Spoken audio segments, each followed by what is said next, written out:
שלום, שמי אסי, אני טכנאי ומתקין מערכות אבטחה בענק המיגון והתקשורת. תחום ההתמקצעות שלנו זה מערכות אזעקה ואינטרקום ביתי.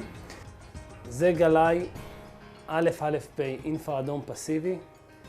גלאי פשוט יחסית. הוא מזהה תנועה וחום גוף, מתקינים אותו בזווית של 90 מעלות בחדר, והפתיחה שלו היא 90 מעלות. הוא יכול לקלוט גם זחילה, ויש גלאים שאמורים להיות גלאי חיות שהם לא רואים את הקרקע. זה גלאי אנטי-מאסק. הוא גלאי לתנאים קשים יחסית. הוא בנוי משתי גלאים פנימיים. ברגע ששתיהם מגלים, יש גילוי, זה נותן את הפקודה למערכת.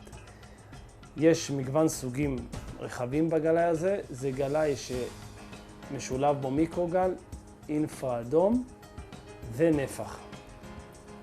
גלאי זה, גם אם מרססים אותו, ברגע שמרססים אותו, הגלאי לא מפסיק להתריע, אי אפשר כביכול לעשות הכנה לפריצה.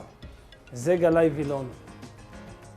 גלאי וילון זה גלאי שמתריע בזמן חדירה. הזיהוי שלו הוא כמו וילון.